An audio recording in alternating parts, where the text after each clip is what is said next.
I used to think there was something wrong with me. That maybe if I just smiled more, helped more, got quieter, disappeared just enough, maybe then she'd notice me. Maybe then, I'd be loved the way Ryan was. But no matter how hard I tried, my mother never looked at me like she looked at him. To her, Ryan was a sunbeam. A gift. Her golden boy. And I was a shadow that dimmed his light. My earliest memory is of Ryan's 6th birthday party. Balloons. A bouncy castle. A backyard full of neighbors. I was barely 1.5, sitting in a high chair in the corner, clapping with icing on my nose while everyone cheered for him. I remember the cake, 3 layers, dinosaurs, his name in bright green frosting. No one remembered my birthday a month later. My mother said I was too young to care. I got a cupcake. No candle. Ryan got stories read to him every night. I learned how to read alone. Ryan got framed photos on the walls. My school pictures stayed in drawers. And when we fought, which, of course, we did, he never got punished. I always did. Don't provoke him, Clara. Why do you always cause problems? He's older, more mature. Set an example. I stopped asking questions by the time I was 10. By high school, I had mastered the art of invisibility. I cleaned my room. I got straight A's. I cooked dinner when Mom had a migraine, which she often did, especially after wine. I helped Ryan with essays, even though he barely said thank you. I wasn't even bitter back then. Not really. I thought that's just how families were. Some kids got more. Some were just extras in someone else's movie. It wasn't until the spring before graduation that I overheard something that changed me. It was a Wednesday. Rainy. I was doing laundry while Mom was on the phone in the kitchen, not realizing I was in the hallway. Her voice was low but sharp. Yes, well, Clara's going off to college. She's always been self-sufficient. I don't need to worry about her. No, Ryan's the one who needs us. He's fragile. No, I haven't told her about the trust fund. She doesn't need to know. My hands froze mid-fold. Trust fund? That night, I couldn't sleep. I replayed those words over and over. She doesn't need to know. A week later, I snooped. I had never done that before, but something in me cracked. In her filing cabinet, under estate planning, was a folder labeled Ryan, Inheritance. Inside, bank records, paperwork, and a trust fund agreement set up when Ryan was born. My name wasn't anywhere. $250,000. Growing annually. And nothing for me. I put everything back exactly as I found it. But something in me died that day. Some sliver of hope I didn't even know I was holding on to. I still left for college. Full ride. Scholarship. Honor student. But I didn't come home for holidays. Didn't call for birthdays. Mom never asked why. Ryan sent me an occasional text, usually something smug about how grown up I must feel, or asking if I could edit a resume. I ignored most of them. In my 2nd year, I started therapy. For academic stress, I said. It took 2 months before I cried in front of someone. Another year before I could say the words, I don't think my mom ever loved me. And somehow, the world didn't collapse. Years passed. I graduated. Got a job in publishing. Moved to the city. Made friends who felt like family. But I never stopped checking in, quietly. Watching from the sidelines. Ryan dropped out of college. Got into some real estate thing. Then crypto. Then nothing. My parents still bailed him out of credit card debt, helped with rent. I knew because I saw the transactions. My name was still on an old bank account they never closed. Probably forgot it existed. Mom posted about him on Facebook all the time. So proud of my boy. My handsome man, future CEO. She never posted about me. When Dad got sick, I drove home to visit. Stage 2 prostate cancer. He looked thinner. Quieter, if that was even possible. He thanked me for coming. Mom said, "You didn't have to. Ryan's handling everything." That night, I asked Dad if we could talk. He looked me in the eyes for the first time in maybe a decade. "I'm sorry," he whispered. "I let her decide too much. You didn't deserve that." It was the closest thing to love I ever got from him. He died 6 months later. The funeral was tasteful. Quiet. Ryan gave the eulogy. Mom clutched his arm like a lifeline. No one mentioned me in the obituary. Not once. When I asked about the will, Mom said, "There's nothing for you to worry about. It's all taken care of." I requested a copy anyway. She refused. So I got a lawyer. That's when I learned the house, Dad's life insurance, the retirement accounts, all of it had gone directly to her and Ryan. I wasn't named anywhere. Not even a token mention. When I confronted her, she said, "You never cared about this family anyway." Ryan just smiled. "I told her you'd make a scene," he said. I left without another word. But I promised myself, that wasn't the end. Over the next year, I gathered everything. Old financial records. Emails. Screenshots. The trust documents. Testimonies from people who had worked with Dad. One even confirmed he had expressed regrets about how things were handled. Then I found something else. A letter. Hidden in one of Dad's old notebooks that Mom had dumped at a thrift store, not realizing I might find them. It read, "Clara deserves to know the truth." I wanted to give her something, but Nancy insisted. She said she'd cut me off if I included Clara. I didn't want more fighting. I just wanted peace. My father had been bullied into silence. By my own mother. That letter became my weapon. I'm not sharing this for pity. I'm sharing it because I want you to understand the fire that started it all. The revenge wasn't impulsive. It was slow. Patient. Calculated. I learned everything about estate law. About fraud. About coercion. I found the right people. The right loopholes. And I started building a case. But first, I had to wait. Let them get comfortable. Let them think they'd won. Because when the truth exploded, I wanted them to be looking me in the eyes.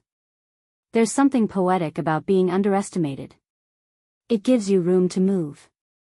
Space to observe. Time to strike. After the funeral and the insult that came with it, being left entirely out of the will, I let my mother and Ryan think I'd accepted it. That I was done. That I'd walked away like I always had. But I hadn't walked. I'd repositioned. I began with the finances.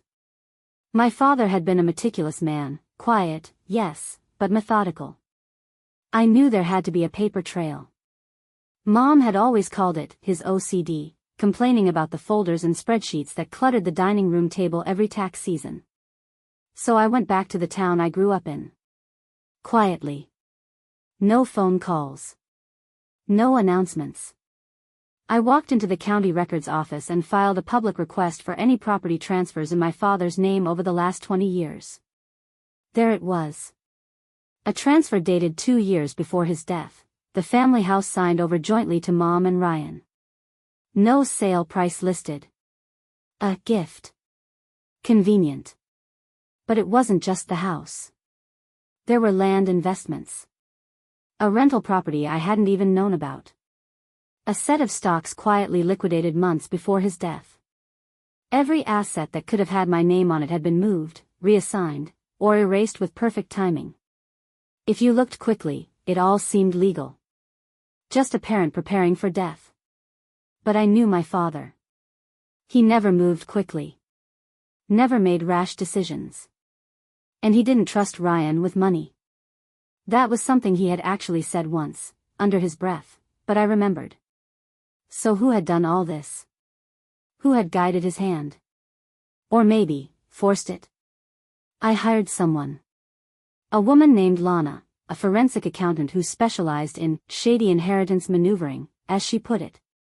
She had worked on a couple of high-profile cases. One involving a celebrity estate. Quiet, expensive, and effective. We met at a cafe halfway between my city and my hometown. She was in her mid-40s, sharp eyes, sharper questions. "This is personal," I told her. "They always are," she replied, pulling out a notepad. "Tell me everything. And don't hold back." I didn't. It took 4 hours. By the end, she was nodding. "Sounds like coercion," she said. "Could even be fraud. Especially if medical issues were involved." "He was in early-stage cancer treatment," I said. "Meds, chemo. I'm sure it impacted his mental state." She looked up. "That's important. If we can prove he wasn't of sound mind during any of these transfers, we have a path. But it'll be slow." "You okay with slow?" I smiled. "I've been invisible my whole life. I've had time to learn patience." Over the next 3 months, Lana and I dug into everything. She found patterns in financial transfers, always right after Ryan had visited home. Emails showed Mom forwarding bank documents to Ryan late at night. A few even included instructions: "Have him sign this tomorrow, make sure it's notarized." One file included a PDF attachment, a copy of a transfer deed, and the subject line: "Tell him it's for tax purposes." She had been coaching him. My mother, the woman who never once helped me fill out college forms, had turned into a financial puppet master for Ryan. Manipulating Dad's estate. Erasing my name from a future that should have been mine, too. We weren't just dealing with favoritism. We were dealing with a conspiracy. Lana reached out to a legal contact, a probate attorney named Malik. He was direct, professional, and, more importantly, outraged. "We may have a case," he said after reviewing the files. "But it depends on what you want. You want to sue? Public court? Or pressure them into a settlement quietly?" "Eventually I want it public," I said. "But not yet. I wasn't ready to make noise. Not until I had something more that I started visiting home more often." Not our house. Ryan and Mom were still living there, playing house like some twisted sitcom. I stayed with a friend nearby. A girl I'd gone to high school with who had heard whispers about the family drama. From there, I could watch. I started going to local businesses. Asking questions. Quiet ones. People talk when they think you're just catching up. I learned Mom had sold some of Dad's tools, ones he swore he'd pass on to me. She'd given Ryan Dad's vintage watch, the one he wore every day for 30 years. And Ryan? He was bragging. Loudly. Telling people he was finally stepping into his role, whatever that meant. At a bar one night, I overheard him saying, "My sister? She's a ghost. Probably broke in the city. She's not coming back." I was sitting 2 booths behind him. That night, I emailed Malik and said, "I'm ready to file." We opened a quiet inquiry. Not a lawsuit. Not yet. Just a formal notice to my mother and Ryan. We were reviewing the legitimacy of the estate's asset transfers and reserving the right to contest the will. It arrived on a Tuesday. By Thursday, Ryan called me. "What the hell are you doing?" he snapped. "No hello. You seemed confused," I said calmly. "I'm just looking into a few things. We did everything legally. Then you have nothing to worry about. You're going to tear the family apart." I smiled into the silence. There's nothing left to tear. The next week, Mom emailed me, a long, cold letter accusing me of betrayal. Of being ungrateful. Of digging up pain and dishonoring your father's memory. I didn't respond.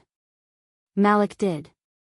He sent her a request for medical records, to verify my father's cognitive state during key financial decisions. We also asked for communications and legal documents related to estate planning. She stalled. Then refused. Which was exactly what we wanted.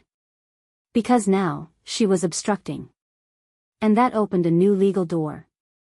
Meanwhile, Lana uncovered something explosive. A transaction, 6 months before Dad died, where he had attempted to transfer $50,000 to a separate account.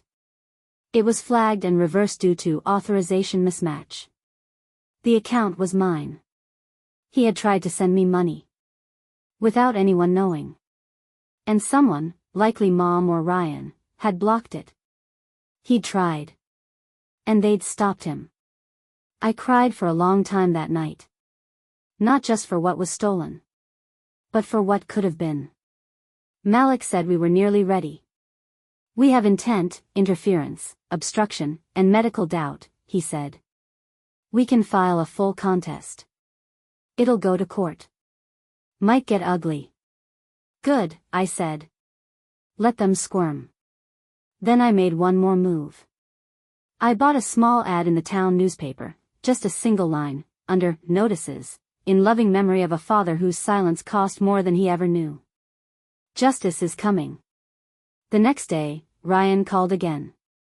You think this makes you the hero? He hissed. I don't need to be the hero, I said. I just need the truth to be louder than your lies. Ryan always called me a ghost. It was his favorite insult. You just hover, he said once, when we were teenagers. Like a sad little shadow in everyone's way. I used to hate it. Now, I embraced it. Because ghosts don't stay ghosts forever. Sometimes, they speak. And when they do, they haunt. 2 days after the newspaper notice ran, my mother called me for the first time in 6 years. She didn't say hello. She didn't ask how I was. Her voice was clipped, controlled, full of thinly veiled rage. You're embarrassing yourself, she said. And disgracing your father's name. I'm honoring it, I said. For once. You're delusional, Clara. Always have been. I said nothing. You're doing this for money, she hissed. No, I said. I'm doing this because it's mine. Then I hung up. I knew the next phase would get uglier. Malik warned me. They'll try to discredit you. Emotionally, maybe publicly. I told him I was ready. But I wasn't prepared for the letter. It arrived in my mailbox 3 days later. Typed. Signed. No return address. Inside was a printed blog post from a parenting site. It was a story about ungrateful adult children and the burden they place on aging parents. Highlighted sections implied abandonment, selfishness, lack of empathy. Tucked beneath it was a personal note, look in the mirror, Clara. You always were the problem. There was no name. But the handwriting? I'd recognize my mother's cursive anywhere. That night, I didn't cry. I didn't rage. I printed the note. Scanned it. Filed it in the folder with the rest of the evidence. Because every guilt trip, every manipulative whisper, was more proof. She wanted me to feel small again. But I'd grown past her reach. Meanwhile, Lana had found something else, a document Mom had failed to disclose. A codicil, an amendment to my father's original will, signed 8 years prior. In it, my father had written a note, both children should receive equal consideration. Assets to be divided fairly. It had never been executed. The newer will, the one favoring Ryan, had been signed under questionable circumstances. But this one? It predated everything. And it existed. It gave us leverage. A lot of it. Malik filed a motion to present the codicil as part of the formal estate contest. It forced a response from Ryan's attorney, a local guy, smug, more flash than substance. His counter was weak, claiming the document was outdated and void. But the court allowed it in. And now? We had standing to freeze the estate, including any assets Mom and Ryan had started liquidating. They'd been trying to sell the rental property. The deal was now on hold. I knew they'd retaliate. I just didn't know how soon. It came at 6:42 a.m. the following Friday. A voicemail from an unknown number. Maybe if you'd been a better daughter, your dad wouldn't have died disappointed. No name. Just static at the end. I forwarded it to Malik. Then I bought a security camera for my apartment door. Ghosts don't usually need locks. But I wasn't invisible anymore. Around that time, a childhood friend reached out. Her name was Jess. We'd been close until middle school, when my mother started discouraging the friendship. She's not from our circle, she'd said once, like Jess was contagious. Jess had seen the ad in the paper. I always knew something was off, she told me over coffee. Your mom used to look at you like you were just in the way. She had stories. About Ryan cheating on exams and mom covering for him. About a neighbor who saw Ryan yelling at our dad in the driveway once, 2 weeks before dad's first asset transfer. About a nurse at the hospice facility who had mentioned unusual pressure from family near the end. It was gold. First-hand accounts. Patterns. Behavior. I took notes. Asked Jess if she'd give a statement. She didn't even hesitate. With enough pressure, even the strongest masks crack. And Ryan was starting to slip. He posted a long rant on Facebook, accusing certain people of exploiting grief, spreading lies, and weaponizing the legal system. He didn't name me. He didn't have to. The post got likes. Sympathy. But also, a few unexpected comments. One from a former classmate, "Didn't your sister help you get into college with those essays you wrote?" Another, "Thought your dad always said the house would go to both kids." Interesting. The tide was turning. And people were watching.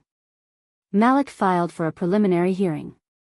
Our goal, force the court to examine the conditions under which the new will was signed. If we could prove coercion or cognitive incapacity, the whole thing could be voided.